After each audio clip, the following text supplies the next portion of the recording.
Okay, I don't normally cover this type of thing. Well, okay, that's a lie. Yes, I do. But I was resisting the urge this time around because I find this particular chain of events to be not only disheartening, but also repulsive. However, it's also somewhat hilarious when I take a step back and remember it doesn't actually affect me at all, at least not yet. If the current trend continues, it will affect me more and more as time goes on. But at the moment, I can pretend that's not true. I haven't streamed on Twitch for a very long time. I did back in the day full time for about half a year to a full year, maybe I'd say, and it was a pretty wild ride if we're being honest. I think that streaming itself has been a highlight of my life. It truly has, but very little of that outside platform facilitation has to do with Twitch itself. I firmly believe the social atmosphere on Twitch has been steadily degrading for the past probably 3 years, but in the last few months it's been kicked into overdrive. The reasons why I left are numerous, some personal, some not, but a combination of elitism and shifting social accountability expectations drove me to the decision that I just didn't want to be on the platform anymore.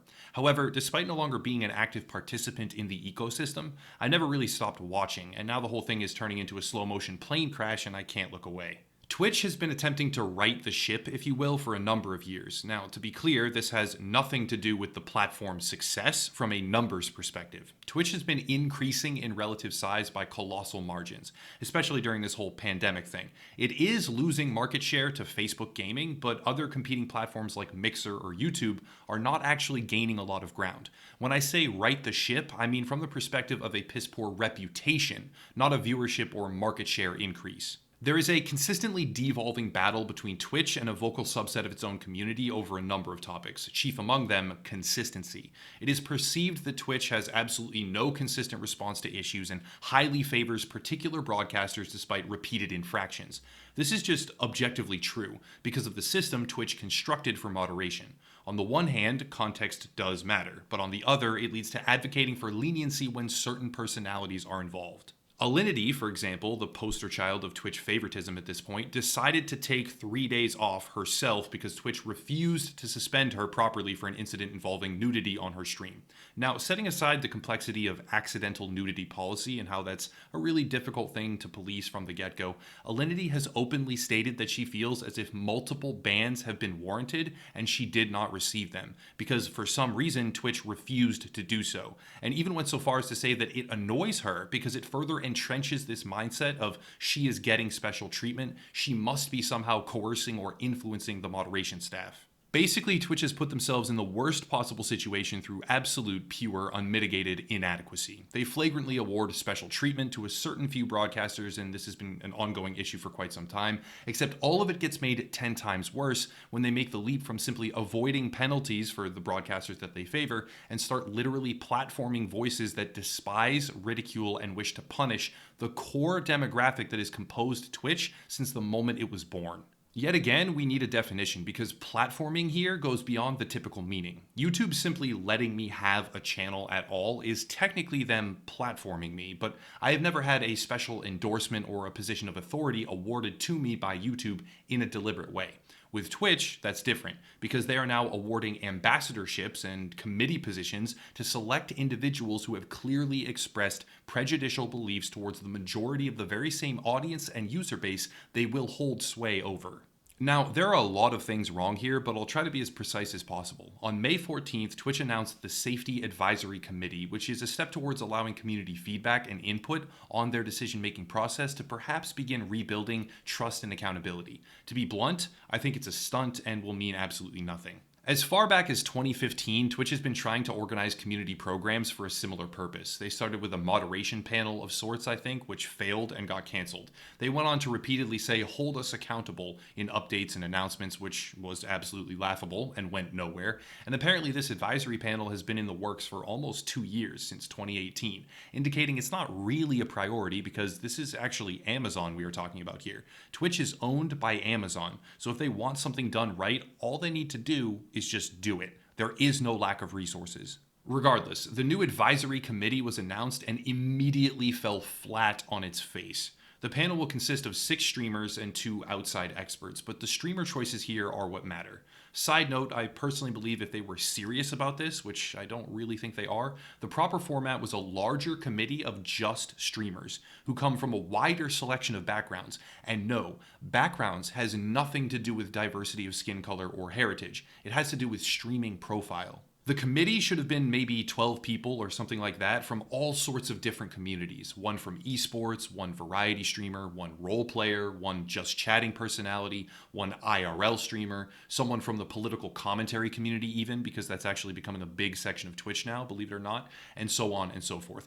No one cares, nor should they care, at all about diversity, because the only important factor in considering policy adjustment is whether or not you have a group that can accurately speak for the wider user base of Twitch. Back on topic, the committee they announced fell flat on its face. It's actually continuing to slide on the pavement on its face already because someone at Twitch either deliberately torpedoed it or they are legitimately too brain dead to have seen why it would fail and the critical error they were making. Here's a rundown of the committee members. First is Alex Holmes. Alex is a deputy CEO at a nonprofit because who cares about this being geared towards streamers, but yeah, his expertise is super relevant here. He's also the founder of an anti-bullying group and advises other social media companies on trust and safety measures through the lens of, clearly, preventing bullying and harassment. That has very little to do with the current issues on Twitch, but fine, whatever. Next is Co-Carnage, who is an excellent broadcaster, by the way, and honestly the exact type of person I would advocate for on a true panel of streamers to comprise this committee. 1 and 1 so far, basically. Not bad. Next is Cuppa Noodle, and though I've personally never heard of her, it seems to make sense given the fact she is clearly a dedicated broadcaster who will be able to speak and advocate for a mid-size video game streamer demographic. Next is Emma Lanso, who appears to be another one of the panel's experts instead of being an actual Twitch broadcaster, and at first it seems like a great fit. Emma worked in the areas of free expression rights. She worked with privacy and reputation issues. That's all good stuff, but towards the end it starts to become a lot more clear why this person is likely involved. When you read that she was also in counterterrorism and radicalizing content, as well as disinformation and online harassment. All the way at the bottom as well, we see the same tired buzzwords. She worked in content moderation to empower users. And whether or not this is just Twitch's PR team putting their foot in their mouth, again, I'm not sure, but the message conveyed is that she is someone who will be fighting against harassment and trying to shut down the radicalization element on the platform. Still, who knows, bit of a wild card here, I guess. Now on to FerociouslySteph, and this is where the program unceremoniously dies. FerociouslySteph is touted as a former competitive Heroes of the Storm player. Okay, sounds good. One of the first transgender streamers to ever be partnered. Okay, zero relevance when it comes to making Twitch policy decisions that remedy the issues of consistency or accountability on the platform, but whatever. And then lastly, her fight to create competitive teams composed entirely of marginalized users and her vehement opposition of voice chat mechanics. Now, her opposition to an integral component of most, if not all, competitive gaming was just the spark that lit the fuse. Right after this announcement, clips started to surface where she directly states, "Most of you gamers are white supremacists." Well, no, I'm just not cool with white supremacy, y'all. It's really not that. I think a lot of you gamers are actually white supremacists. Sorry. Just a fact of how I feel. She offers up repeatedly prejudicial and generalizing judgments of white cis males, the demographic that composes the vast majority of Twitch's overall user base entirely, and once the ball got rolling, it didn't stop. It still hasn't stopped, because more and more clips and screen grabs keep emerging of behavior that is indicative of someone who should not be anywhere near a position of authority, even if that authority is just a PR stunt. I won't derail this video into a subjective attack on her character or preferences, aside from stating that this is someone who holds a deep-seated animosity towards the very audience that frequents the site she is tasked to improve. She is someone who openly identifies as a trans female deer, goes outside to eat grass, believes herself to be a forest creature, and no, I'm not making this stuff up, this is real, and I can't tell if it's an act or a legitimate belief that she is not human, and she will have her partner scratch her neck and head in an extremely sexual way during live broadcasts while moaning and grunting like an animal. I'm not going to play the clips. I personally, subjectively, find them to be absolutely repulsive. The most prominent issue, though, is that she believes voice chat as a core functionality is anti-inclusivity and wants it to be eliminated from competitive gaming. This is something Twitch has now deliberately platformed her for believing. They put her on an advisory committee. They put that literal point in the announcement, and unless someone over there has just decided, let's sink this ship before it even sets sail, then they have a massive problem with critical thinking. The rest of the panel just cements the initiative as an anti-bullying charade. Dr. Samir Hinduja, I'm not sure how to pronounce that, I'm sorry if I'm not saying it properly, an expert on, go figure, cyberbullying. T.L. Taylor, a professor who has a history of working to develop fair and inclusive esports. And lastly, Zizaran, or Ziz, I don't know how to pronounce that, but finally, an actual broadcaster. I've watched his Path of Exile streams many times in the past. Excellent player, excellent streamer, great guy. He falls into a similar category as Co-Carnage, one of the few panelists who has any legitimate reason to be there and might actually represent the broader user base of Twitch in a non-prejudicial way. You might think that's all, but no, it's not, because it turns out that Twitch is not only decisively platforming people with personal positions that run directly counter to their core user base, which is still, like it or not, and apparently they don't like it at all, video game players, they are also extending that to different programs. Now we need to switch gears and look at Liz in La Vida. I don't know what type of precise relationship exists between her and Steph, but they are connected in some way, and Liz is a Twitch ambassador. Liz also believes that voice chat should not be allowed because it is anti-inclusivity, and goes on to claim that she is a second-place finisher in Twitch Rivals for Apex Legends at TwitchCon 2019. Why does this matter? Because projecting competitive accomplishments as a form of credentials to support your argument that voice chat should not exist in competitive gameplay, that actually has a merit here. Imagine if Faker, for those that don't know, a world-renowned mid-lane player in League of Legends with multiple championship wins who literally changed the entire League of Legends meta on numerous occasions, were to come out and say, voice chat is unnecessary for competitive play. That would have actual meaning, because how could you argue that he does not have the expertise to make such a claim?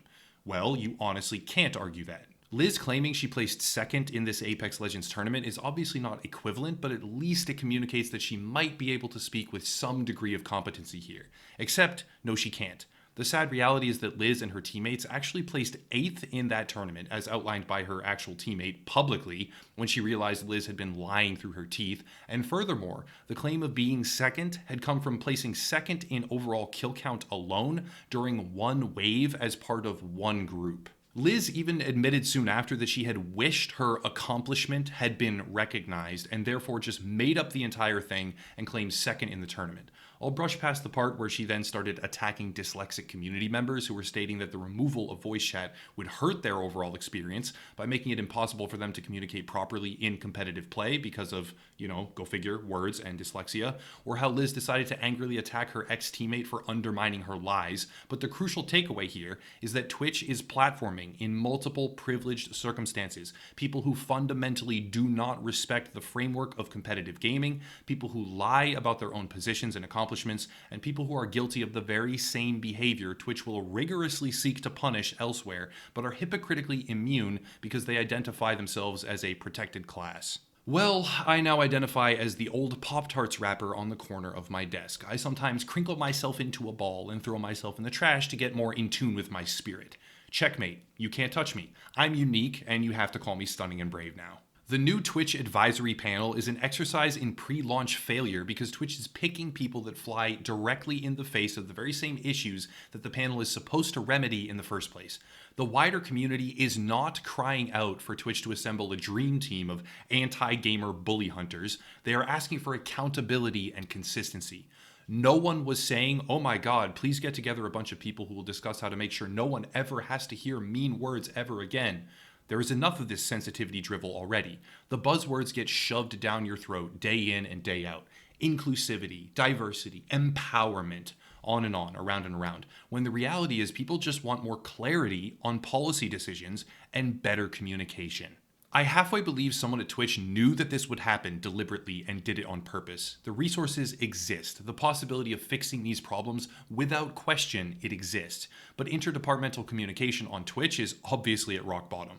The platform is dominated by agenda-driven power figures who simply do not care to examine the underlying issues of why community sentiment is struggling to gain its footing. And their solution is to double down on principles and platform streaming personalities that just reiterate how delusional the entire system has become.